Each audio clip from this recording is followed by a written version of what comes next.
Meave's closest advisors already awaited her in the command tent.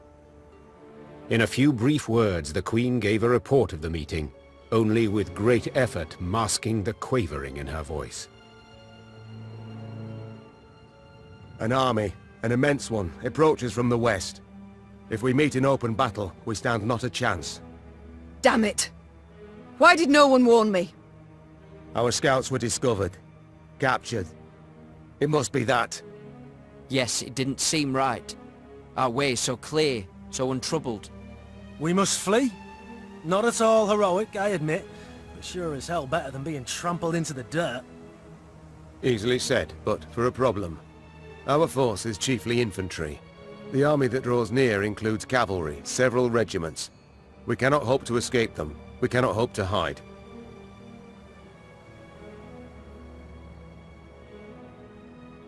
What do you advise? We've two options. Capitulate, Out of the question. or take the castle. Tonight. Suppose for a moment it's possible. Tell me how and at what cost. Are we to scale a mountain of comrades' corpses to reach the top of the wall? I know we're at war and many die, but to command our troops to take that citadel is to condemn them to certain death. Rivia's walls are unassailable, I fully agree. But there's more than one way to take any fort, and this fort too. I think I like where this is going. I know this citadel like no one else. I know its one potential weakness. The boat landing. Wait, that narrowest of piers between the two turrets? The one where the fishermen would land? The same. As I'm sure you recall, Your Grace, at that narrow pier's end stands a narrow door leading straight into the fortress. A small detachment could approach unnoticed, overwhelm any sentries, and get inside. What then? They would need to pass through the fort to the winch in the guardhouse, open the gate for the rest of the force. That is... suicide! Perhaps, but as options go, we have it alone. And I'm to choose to send folk there? Most certainly to die. You needn't choose anyone, for I volunteer, and will take only those willing to do the very same. Bloody wretched plan. And you've a better one, do you? Of course. I'll go instead. Beg your pardon? I don't. Face it, Reynard, you couldn't sneak past a corpse. Sound like a bloody tambourine in that armour. Apart from which, you're Maeve's right hand. So you ought to be by her side when the fighting starts. Firstly, Reynard, I'm grateful. Well done, my friend. Thank you, Your Grace. But truth be told, I did indeed hear you walking to the tent, from the other side of camp. And yes, you know Rivia Castle better than anyone else, but the assault must transpire silently. Gascon will lead the force. Understood, Your Grace. Cheers, Maeve. I'll try not to disappoint. You won't, I'm sure. God speed you on your way, and please, try your damnedest not to die. Gascon hand-picked his men, those most adept with daggers, not swords. Noiselessly they glided through the dark toward the castle, the light of its lanterns blurred by the evening mist. Maeve watched anxiously as the boats glided away, her heart pounding in her ears. All depended on this mission. The fate of her realms, perhaps all the North, the lives of her troops, and her own. Now there was naught she could do but wait. Good luck, She whispered, gazing at the fortress walls, cloaked by the dark that seemed to surround all now.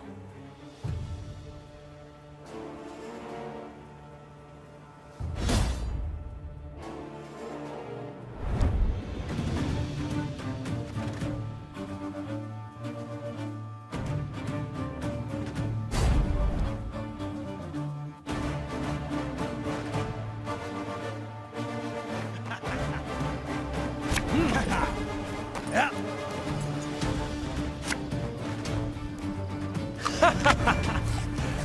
Wait, you're serious?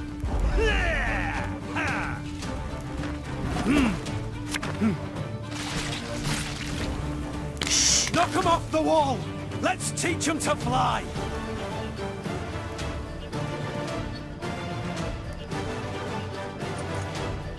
Ha!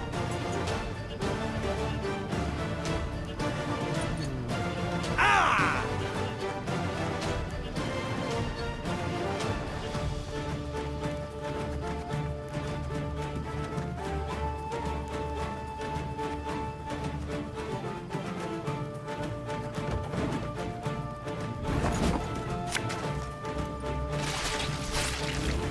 Fuck, our arse is moving.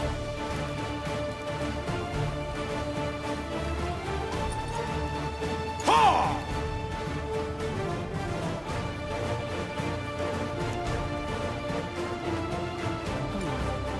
Ha!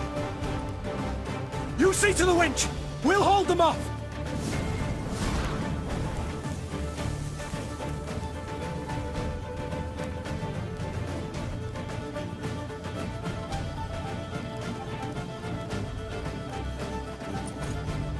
Ha! Ah!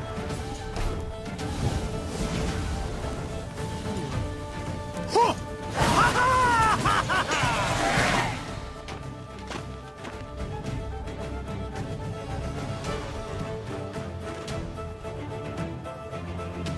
The Lyrians prepared for battle, their silence absolute, in darkness, illuminated only by the pale light of the moon. Meve was restless. She paced nervously in a circular pattern, awaiting the signal they'd agreed upon. Blast, it's taking long. Much too long. Finally, a torch's faint glow appeared atop the towering walls. It disappeared, then glowed again, and one more time around. Meve leapt in the air, and as she did so, barely stifled a cry of utter joy. They made it! It worked! Willem! It's time! Sound the horns! Attack! Moments later, Lyrians in the hundreds burst from the trees. The Nilfgaardian defenders loaded their catapults and ballistae.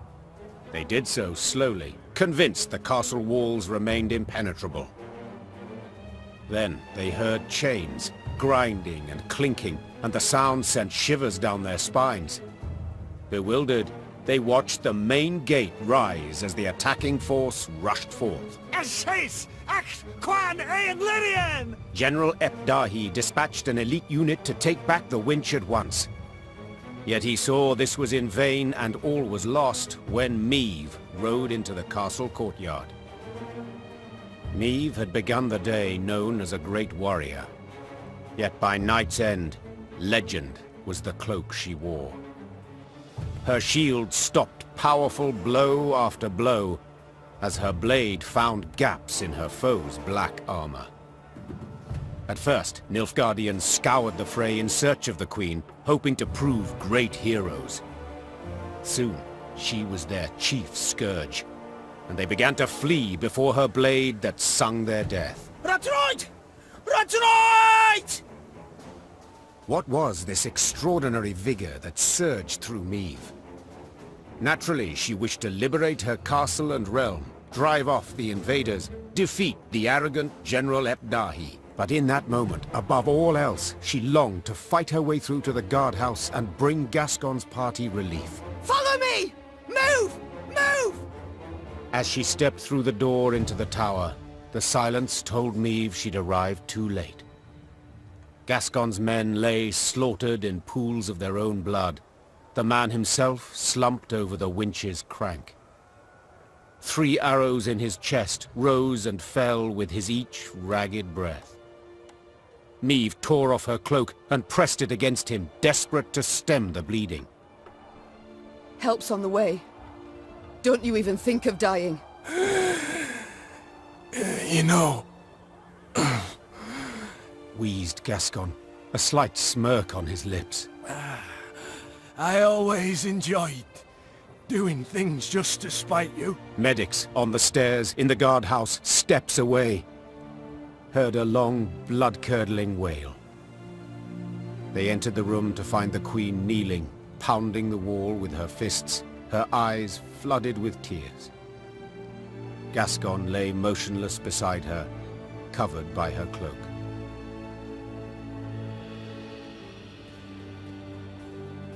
The Queen rose, her fists clenched, her shoulders rigid, her knuckles white. Her face betrayed no sorrow, no despair, just rage, hot as a forge, immeasurable. Now's not the time to mourn. Seethed Meve, struggling to stay calm. Now's the time for war, for slaughter, revenge. With victory today, we'll recover our home, return to our kin and set our blades aside at last. Yet until victory is ours, they must drink. Drink greedily of Nilfgaardian blood!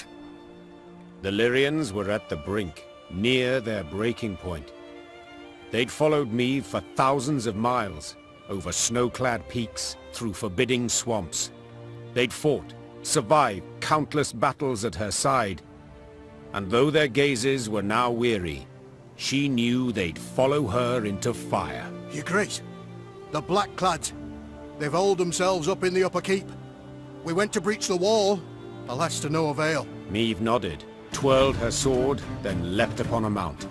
Her eyes spoke pure determination. So we'll bloody well try again.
This is the end of Dahi. Do you hear me?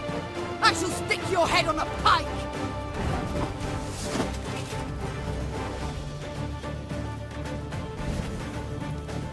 An army's a waste of time for one like me.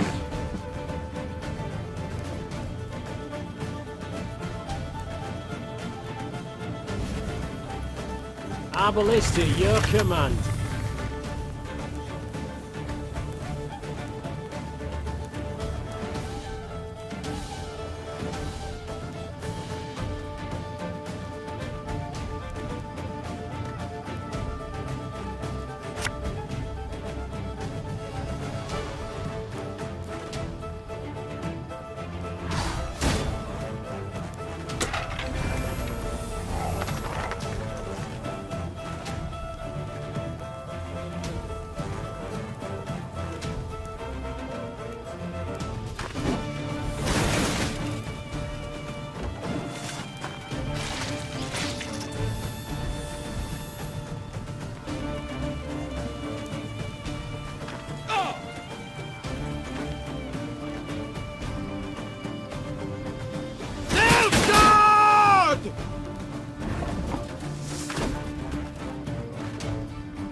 Fuck, our ass is moving.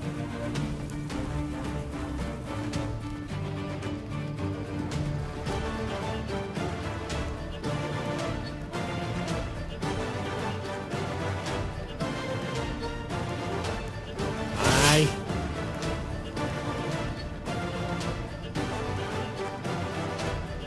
No time for that.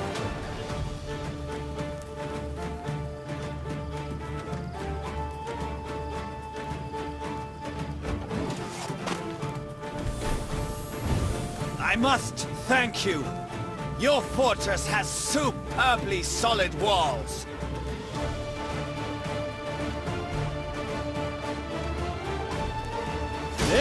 Retreat!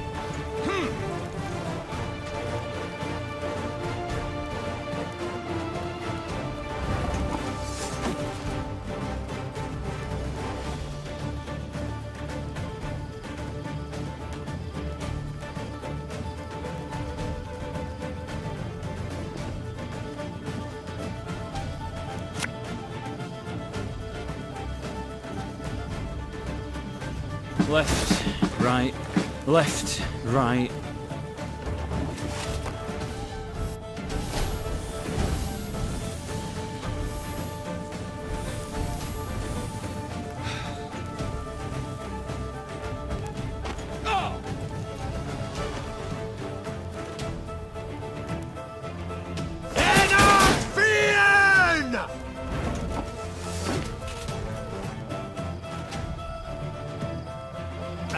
Should have listened to me, old lady.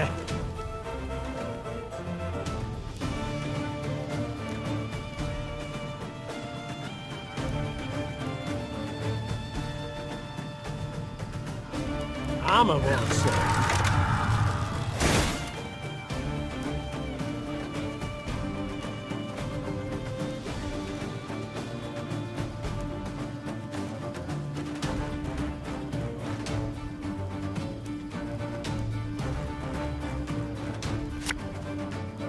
To the last!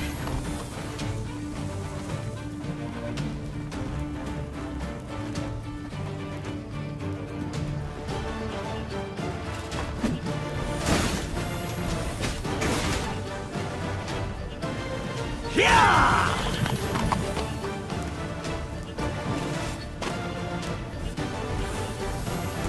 Enough! I do not need to hear this.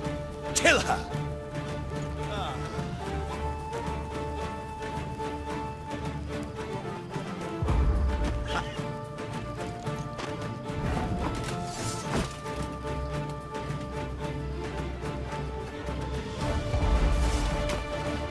Fools! I'm surrounded by fools!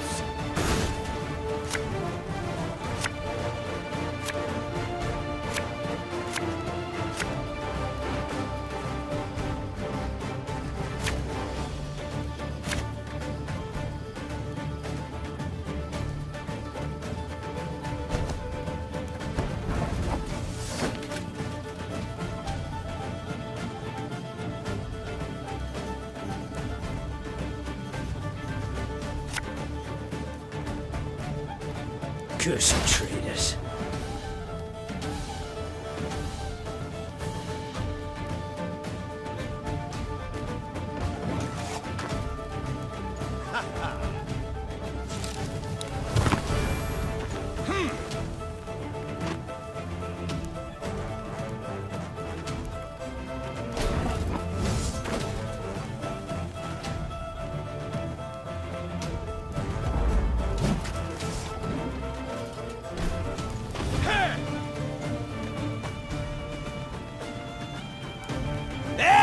Gloire!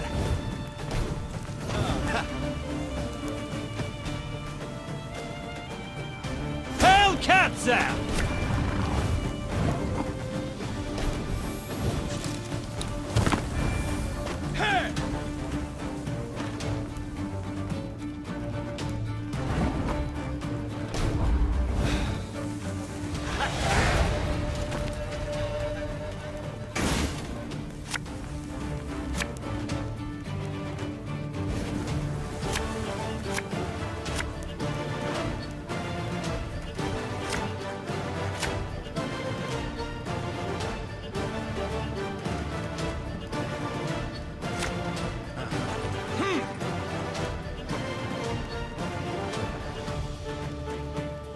Off to the front yet again.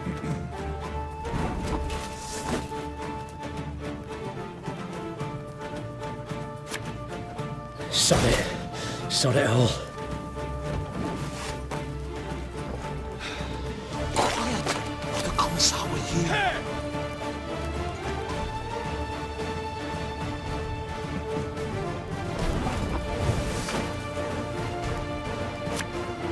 Don't like this.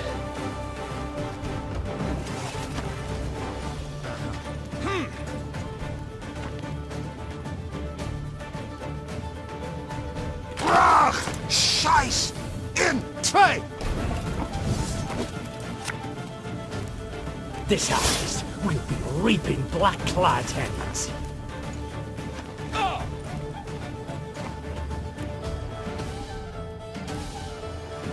I warned you.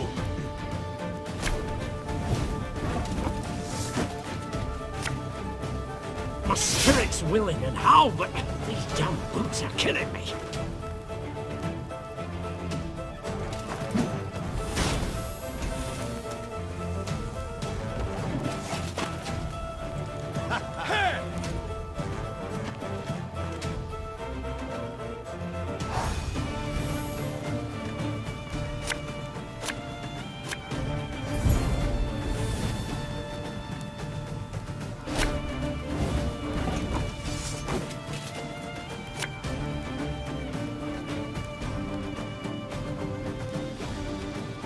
Again and again and again.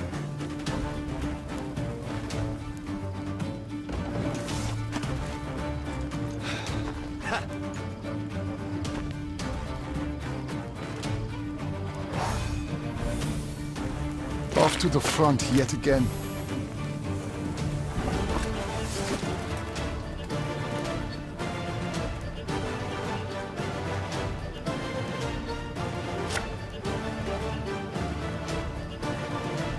Go, pop, pop.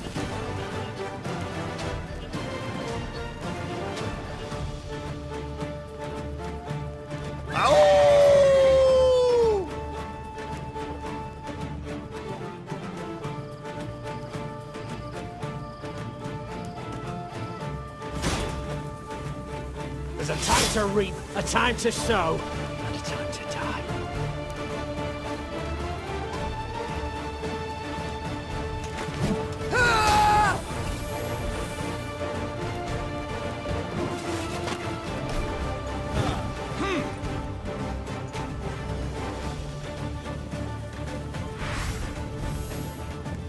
Quiet, or the Commissar will hear.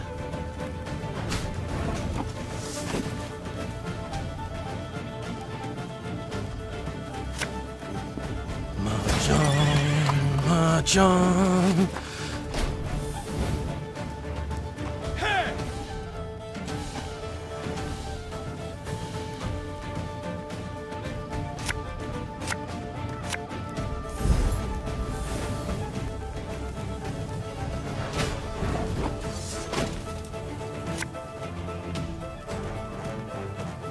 For the Queen!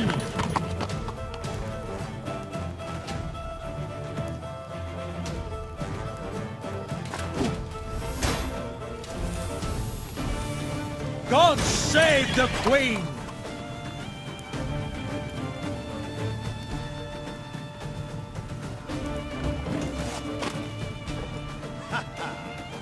That was not in the spellbooks.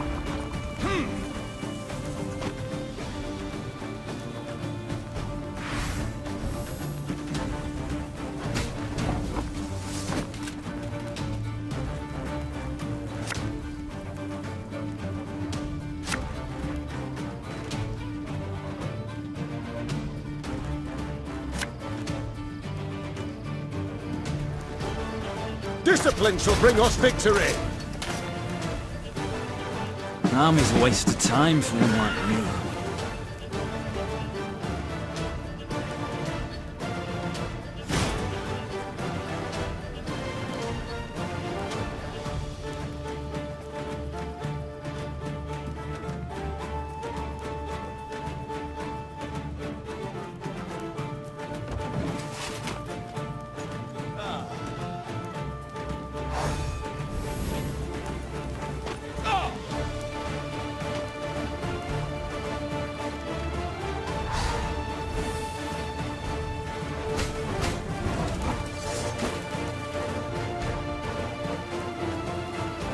Don't you worry yourself, your grace. We'll get it done in no time.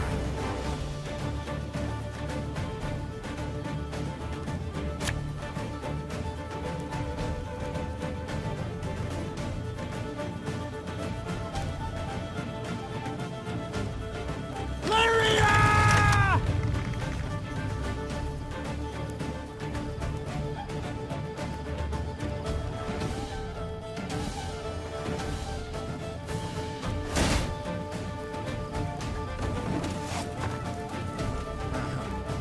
Now, how did that incantation go?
Archers, let it be night.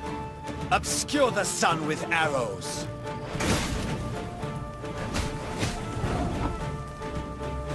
Inari Mjalde Crowfair.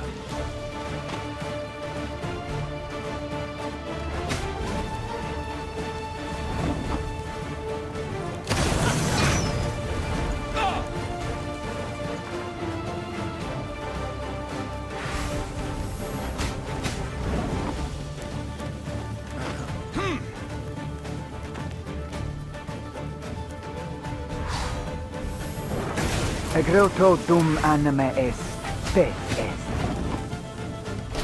My prescription, a bit of bloodletting.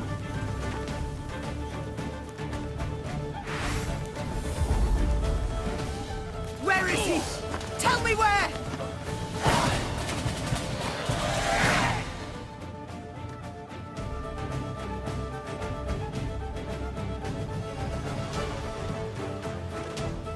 Nilfgaard had the upper hand, yet the black-clad spirits had suffered. They now made more use of shields than of swords. When Meve finally broke through their line, they raised their arms in surrender. Rivia Castle had fallen. It was hers once more. Trocker! Nen to Wien! Meve showed her prisoners of war mercy, knowing full well they'd only followed orders. Death would be the fate of only Ardal ep Dahi, the one Nilfgaardian who'd issued those commands. Alas, the general had disappeared. A prisoner revealed ep Dahi had fled as soon as the Lyrians had surged towards the upper keep. He had glided down to the lower castle in a wicker basket for transporting food. Curled up beneath potato skins and other scraps, he'd scurried away not unlike a common maggot. Meve cursed her luck and leaned back against a merlin. Dawn was yet a few hours off, but the horizon had already begun to glow blood red. The Nilfgaardian reserves now drew near, too late to prevent the castle's fall. I'll get him, muttered the Queen, more to herself than anyone else. I swear on all that's sacred I'll catch the bastard. But now we've a pressing matter to see to. Preparing the defense.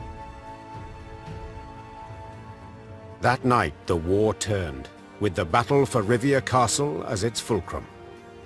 Meve's great victory, not only retaking the stronghold in a single evening, but also fending off a further invading army, proved the Nilfgaardian Colossus had feet of clay.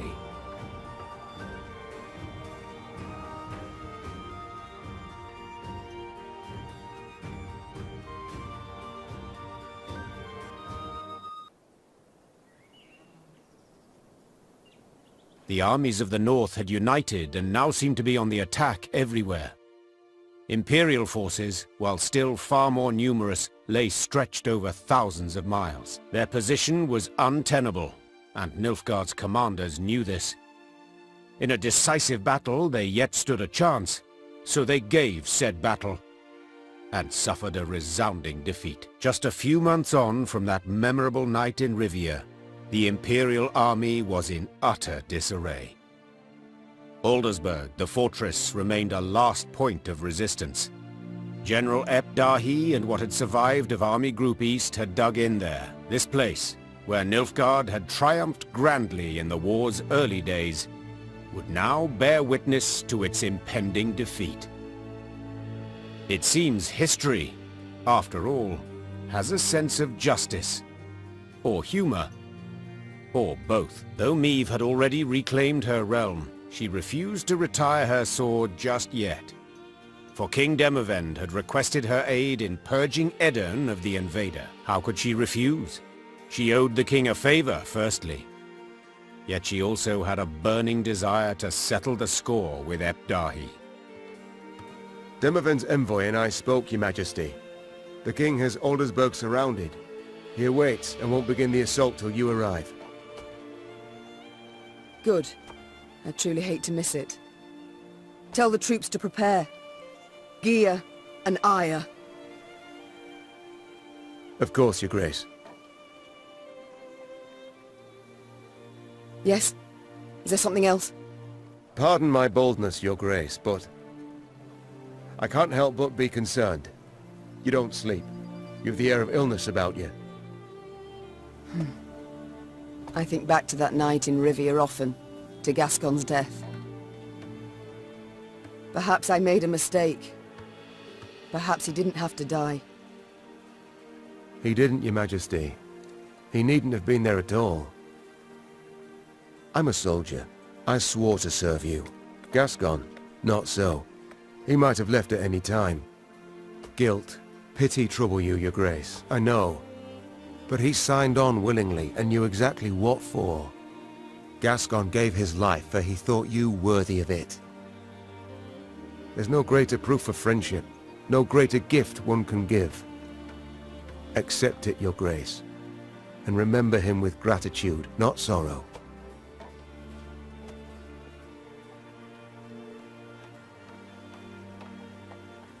You're right. I thank you, Reynard. That I needed to hear. We've talked enough. We must march on to Aldersburg.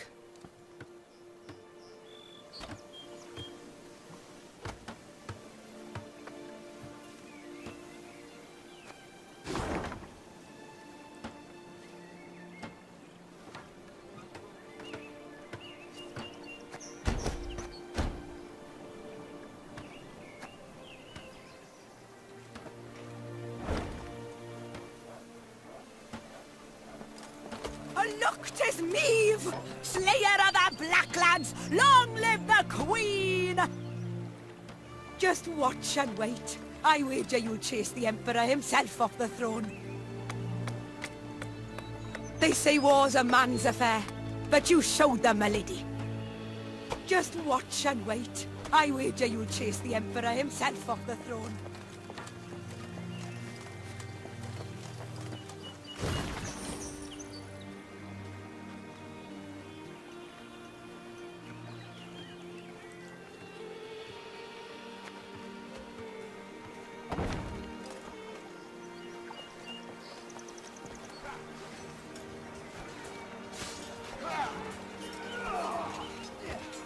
The Lyrian army had grown into a great serpent.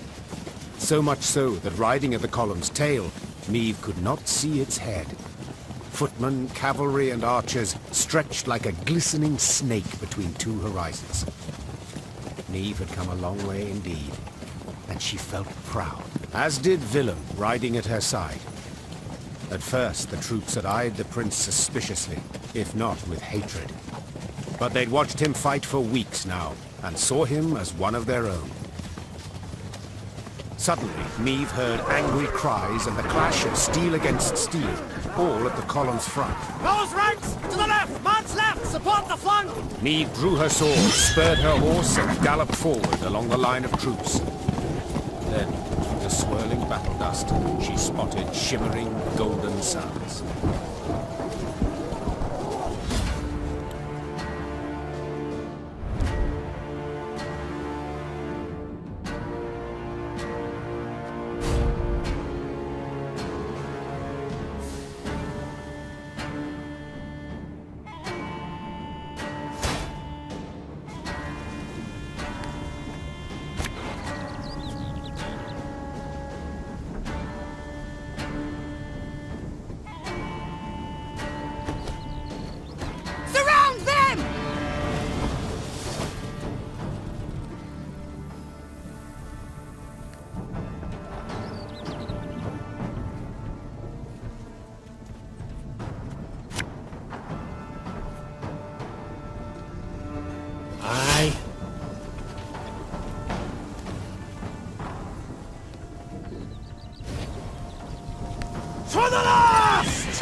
chase is on!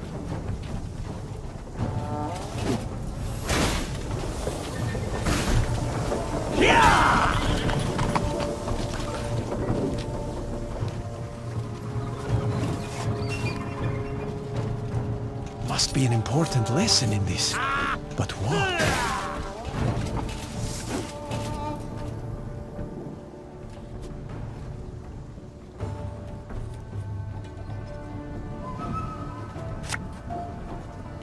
Again and again and again.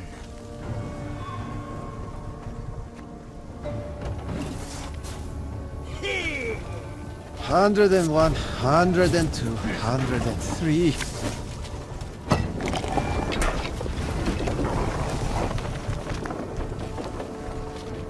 Should have listened to me old lady.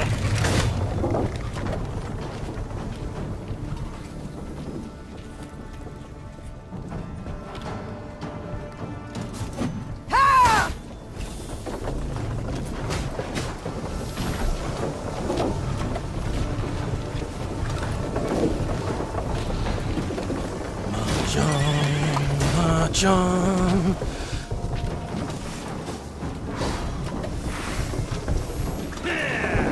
152, 154.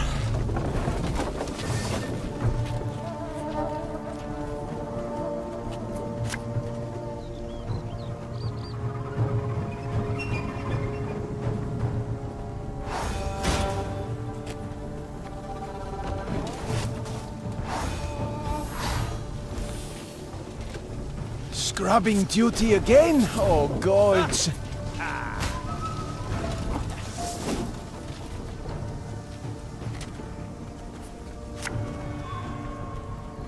Give me a time.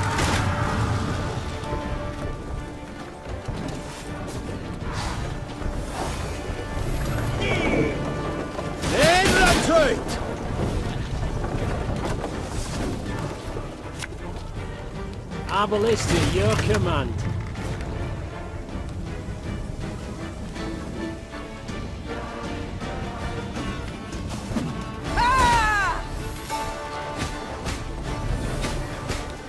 God save the Queen!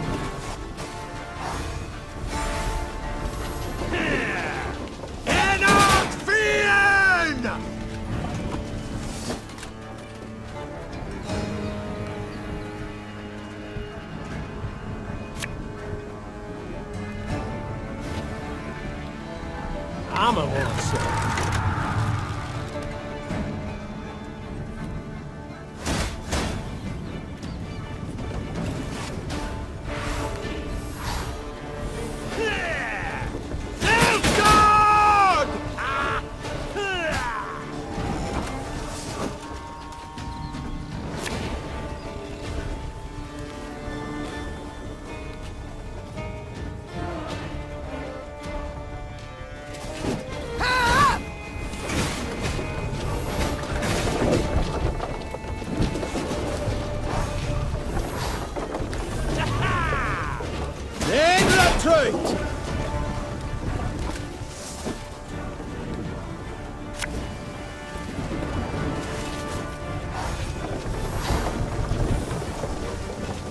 Off to the front yet again.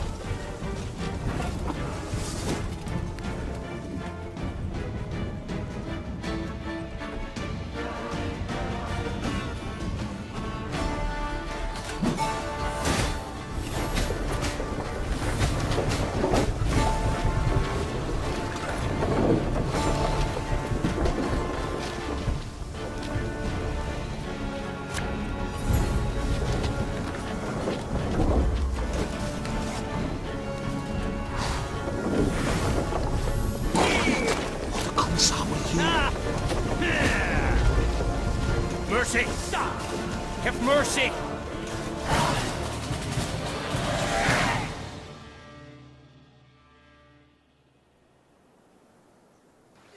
Normally disciplined, determined to an extreme, these Nilfgaardians quickly broke rank and ran. Deserters! Leaderless, Your Grace. A scout reported. Headed south they was, towards the frontier. Chained prisoners now sat along the dusty road. Meve stopped in front of one. He was ragged and unshaven. Flies had taken an interest in his poorly bandaged hand. Spotting the Queen, he lowered his head and quivered with terror. I know you take us for savages, Began Meve, her gaze passing over several scraggy black-clads. but fear not. We shan't flay you alive nor eat you for dinner. And when a truce is signed, you'll be sent home, where I most sincerely hope you'll stay this time. As the Queen mounted her horse, she barely concealed a grimace. Her thighs were sore and chafed, her hands raw from the reins. But she bit her lip and rode on, for the prize was now very near.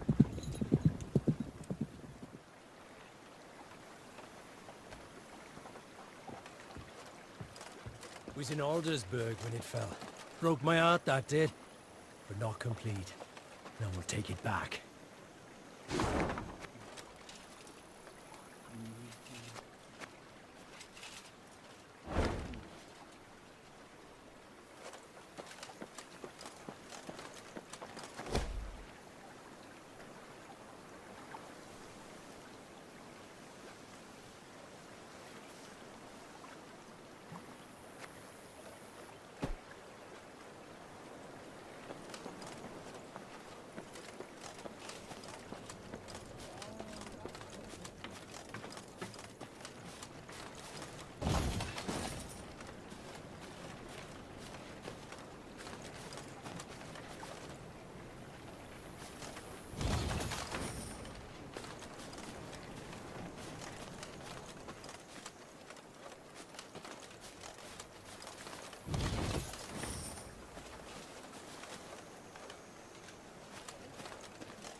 The good mothers guided you to victory.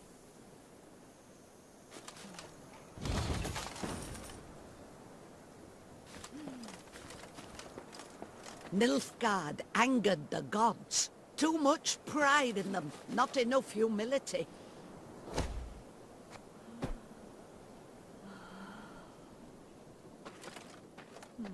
The entire North owes you thanks, milady. And you, the gods. Nilfgaard angered the gods. Too much pride in them, not enough humility. Meve was listening to a scout's report when screams suddenly burst from the prisoner transport. In a moment, Meve bore witness to a truly macabre sight. The Nilfgaardian captives to whom she had recently been merciful lay dead, massacred in cold blood among the camp's tents. Blast it all. Seethed the Queen, looking at the bloodied corpses. Those responsible for the deed, peasants from the quarry at Ravencloft, Meve had welcomed into her ranks. The harm they'd endured from Nilfgaardians wielding whips, this was what had festered in their hearts and minds. The Rivians couldn't accept that their oppressors had gone unpunished. So they took matters into their own hands, in defiance of the Queen. There's fiends, not folk! Cried the peasants, now armed and in uniform. They was owed this, plain and simple. It had been justice by a mob, and Meve knew it should not go unpunished. Yet at the last, ignoring her advisor's counsel, she left the former slaves' fate for their commanders to decide. For the Queen had grown weary of choosing between two evils, each one darker than the other.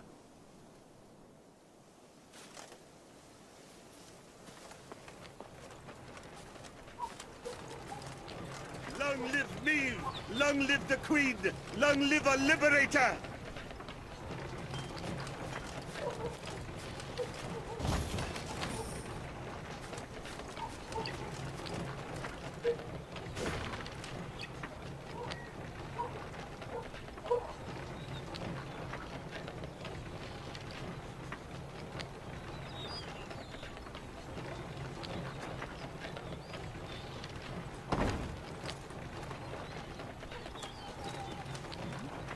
all's left is to drive the Blackclads from Aldersburg, and the war's won. Our Demoven's not bad, but he don't hold a candle to Meave. Long live Meave! Long live the Queen! Long live our liberator!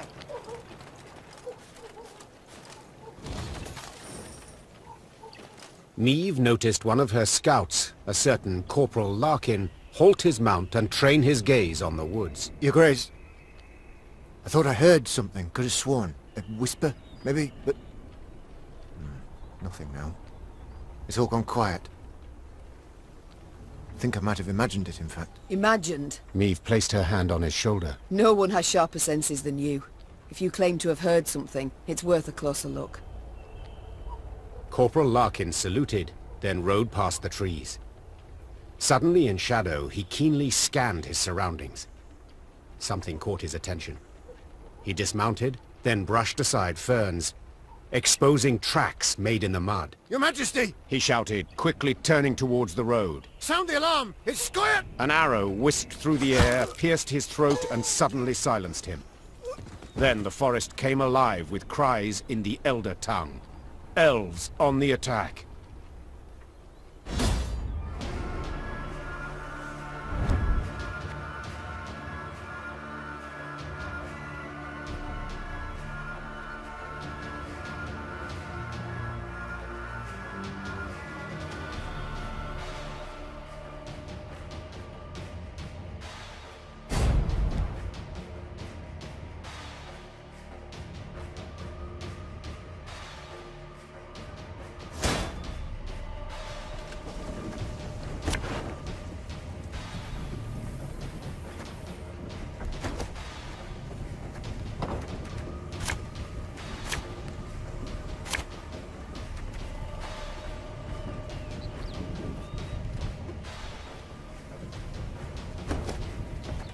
It's a trap!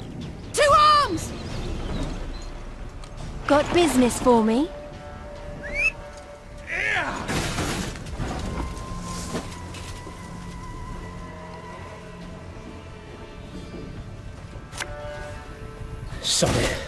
Sod it all.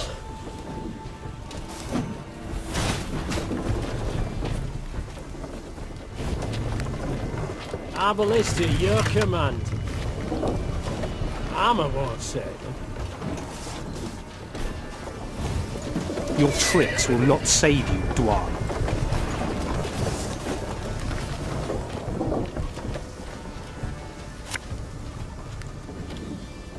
This harvest, we'll be reaping black-clad heads. I shall not fail!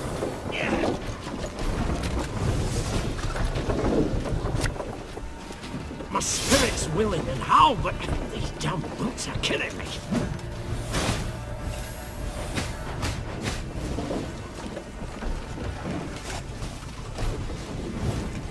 None shall tread on us!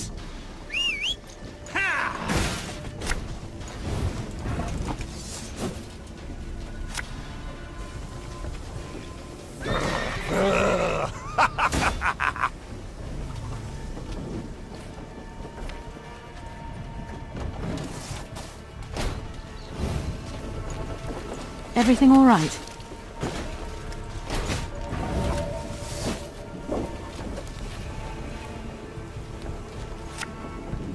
Lyria!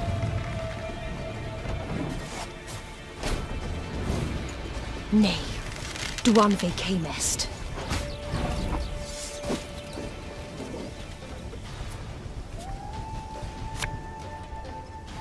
To the last!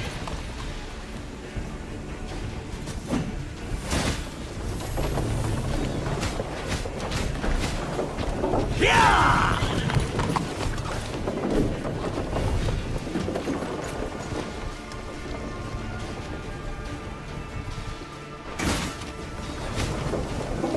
Oh my.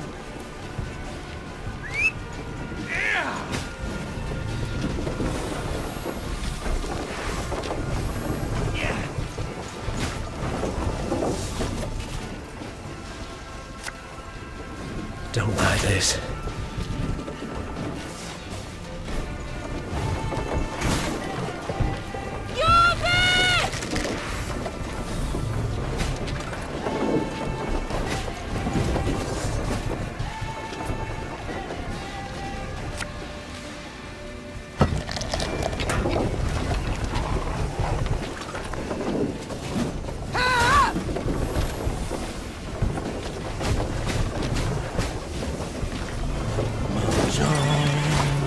John.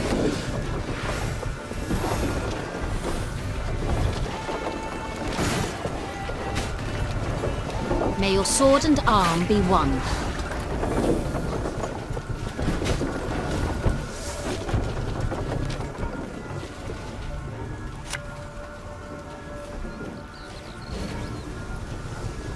One bolt. Give me a target.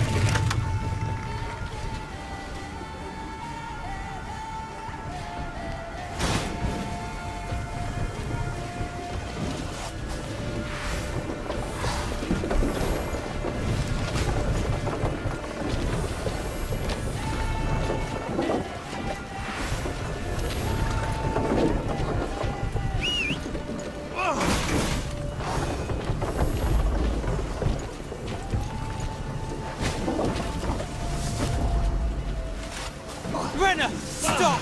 We surrender!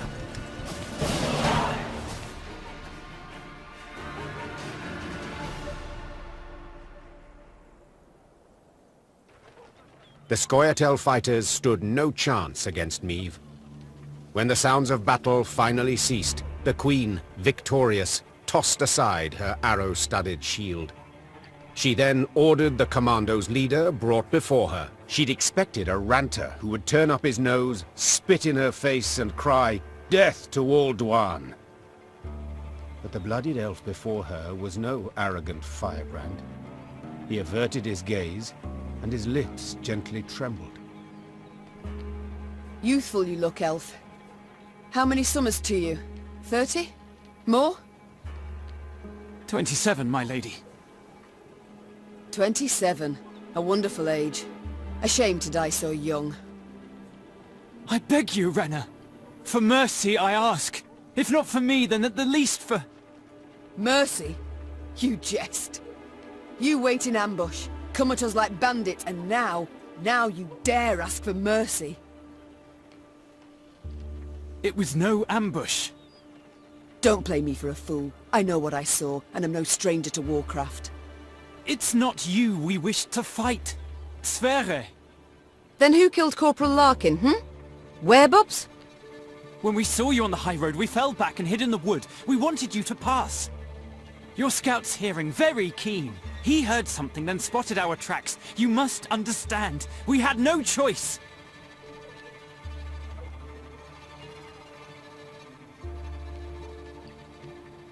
You know you might have surrendered. Like Dristan's commando. Is that what you mean? They laid down their arms before an Edirnian general, who ordered them hanged. One and all. If we're to die, we prefer to die bows and swords in hand. Why are you here?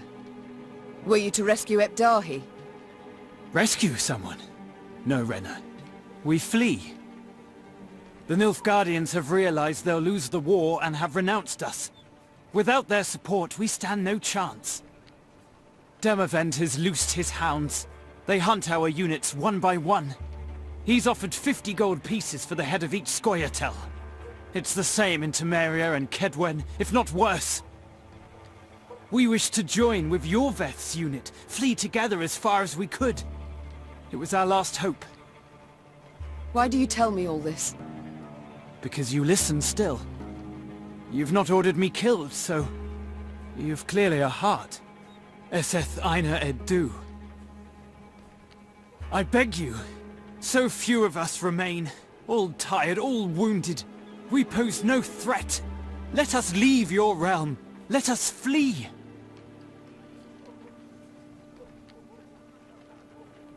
Enough senseless killing for one day. So be it. You're free to leave. I don't know how to thank you. Make certain I don't ever regret this decision. 'Twould be thanks enough. I thank you for your compassion towards me and all my folk. Meve personally unfastened the prisoner's chains as her Lyrians looked on in silence. They did not approve, this was clear. Their displeasure was palpable.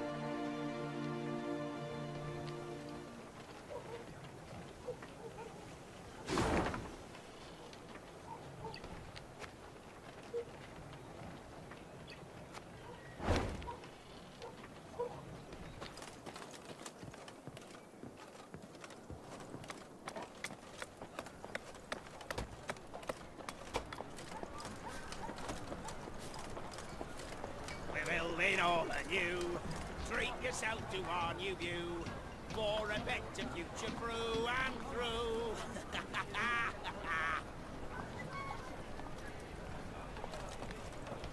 First foundations hoist the walls, then we'll revel in its halls. Everyone's doing their part to rebuild the homeland. We're building all anew. Treat yourself to our new view, for a better future through.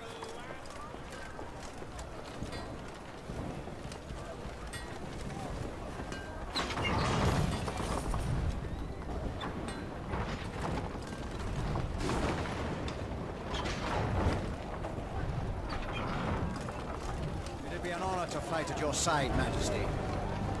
Side by side, we'll kick those black-clads across the Yaruga. Long live Eden! Long live Rivia! Long live Hyrule! Lyria! It'd be an honor to fight at your side, Majesty.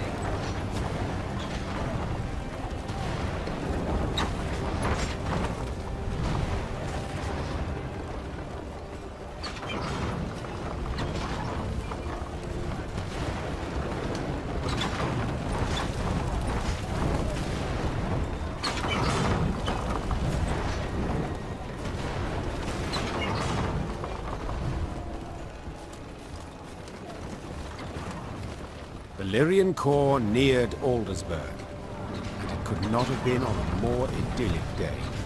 The sun shone, birds sang, trees rustled with a light breeze. But Meve saw it as she had at the war's start. Walls illumined by a fire's glow, the cries of fleeing civilians, the stench of burning flesh. As on that day, Aldersburg was under siege. Yet this time, Eden's flags fluttered in the field, while Nilfgaard's tattered sons crowned the fort's towers. The Queen found Demoven's tent without difficulty. Made of sheets of silk edged with silver thread, it positively shone. Seems the realm's restored to a virtuous path, muttered Meve. Aha! There she is! Queen Meve, savior of the North, the Sun Slayer. Mockery I don't appreciate. I wouldn't dare. Not my words, those. You've been painted thus in song. Master Dandelion himself wrote a ballad, The Battle for the Bridge. If you take the bard at his word, you're as fierce with a blade as any witcher. Is that jealousy I hear? To be perfectly honest, Meve, it is. For I hadn't the pluck, nor resolve. And when all the North tucked tail, went to shite, you alone stepped up and bared your fangs. Let it be a lesson for the future to us all.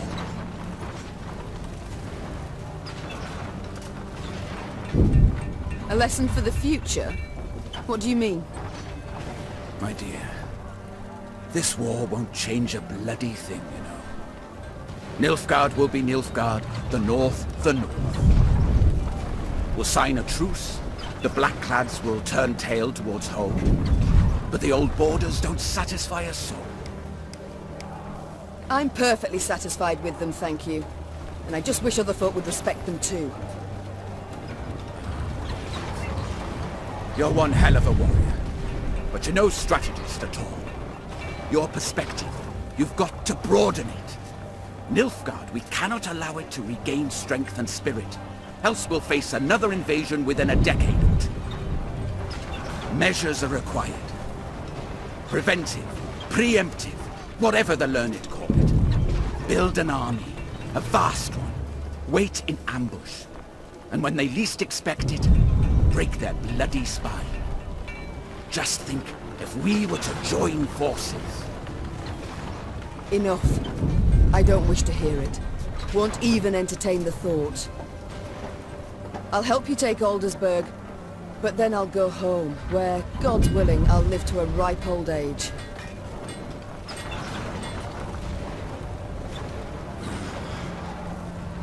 As you wish. We can mount the assault at any time, but... But? My scouts report a small Nilfgaardian force approaching from the south. They've stayed off the roads, moved only under cover of night, escorting someone. Who? I've no notion. Could be a mage. Devilishly unpredictable, that lot. Could wreak havoc in our ranks. Either way, before we rush at the walls, we must make certain they don't reach Aldersburg at all. I shall see to it. Are you sure? You've just arrived. Must be weary after the long journey. An understatement if I ever heard one. But I wish all this to be over, quickly.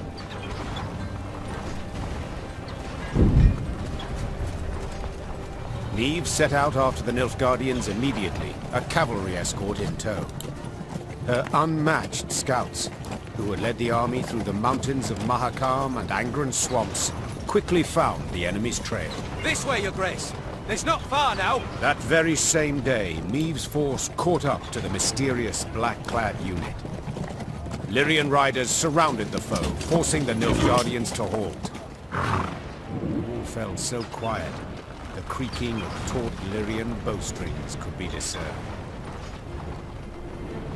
The common tongue. Which of you knows it? I do, Your Majesty. You also know who you deal with, I see. What is your name? Kaldvin, Your Majesty.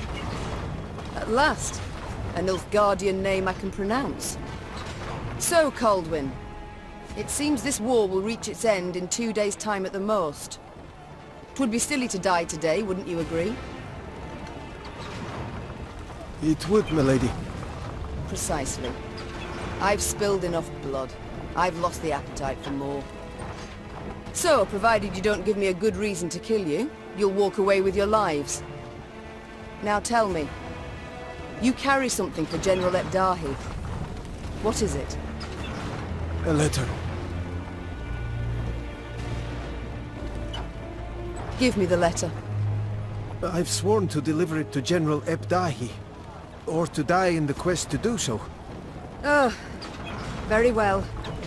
My translator shall read this letter, then return it to you. You shall break no vow, and who knows? You might even survive. And if I refuse? Guess. So be it. I accept your offer. Niamh's translator cracked the seal and read. And as he read, his eyes grew wide as saucers. Then he whispered in the Queen's ear. Truly? And you're certain you're not mistaken? The wonders of this world. Kaldwin, consider this your lucky day. I allow you to complete your mission, with one proviso. And that is?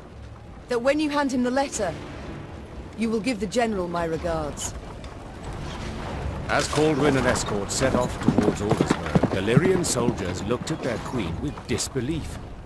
To leave a Nilfgaardian to fulfill a secretive task. Niamh failed to stifle a rather mean laugh. They'll understand tomorrow, she thought. General Ebdahi had prefaced Lyria's and Rivia's invasion with a series of arrogant demands. The Nilfgaardian had been impudent, as he had felt sure he'd achieve a quick and decisive victory. Yet several months on, he too received an ultimatum. One signed by Emperor Emir var Emreis himself. The missive was concise and left no room for interpretation. With General Ebdahi dead, the Nilfgaardian army descended into chaos. The kings of the north, united, took advantage and struck at the foe. Their victory was complete. The Nordling forces cheered their commanders and monarchs, but for none so vehemently as the one queen among them. Many dream of achieving the impossible. Niamh had done it. Through wit, determination, and boldness, she had thwarted the Nilfgaardian invasion. The queen would rule for many more years. Stern, yet ever just. Ah! So a lass saved the North from the Blackclads? That is one way to put it. Well, I'll be damned. And a chap. She find herself one in the end? Leave it be. Bloke's been spinning the tale all night. Story's done. Time we got some shut-eye. Yes. Particularly as we've yet a long road before us. Phew. Throat must be parched as old leather after all that. Except, I'm itching to know what happened to the lot of them.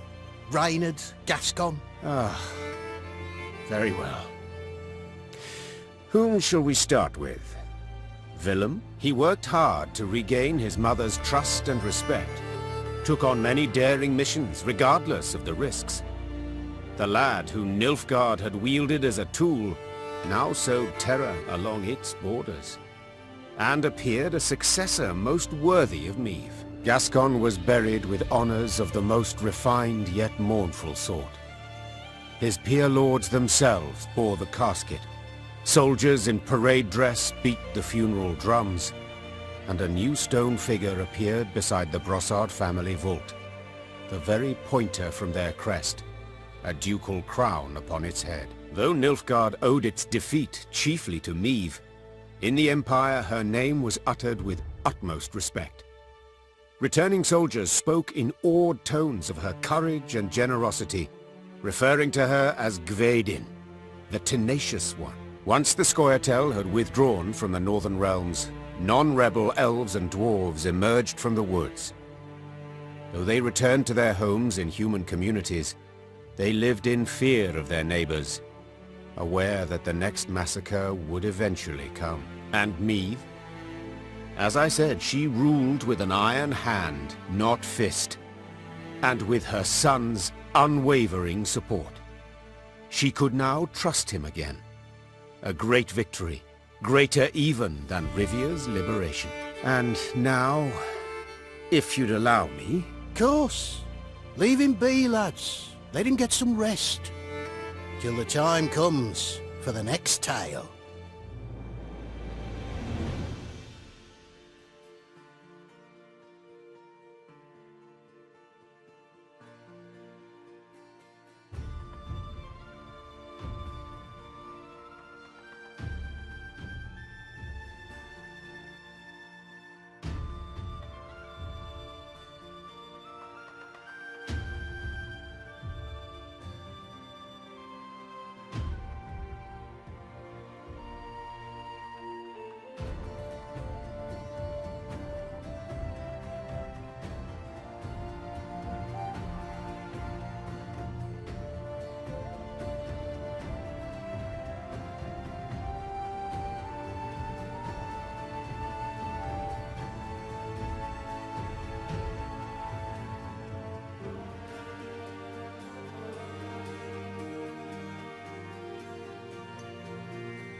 you.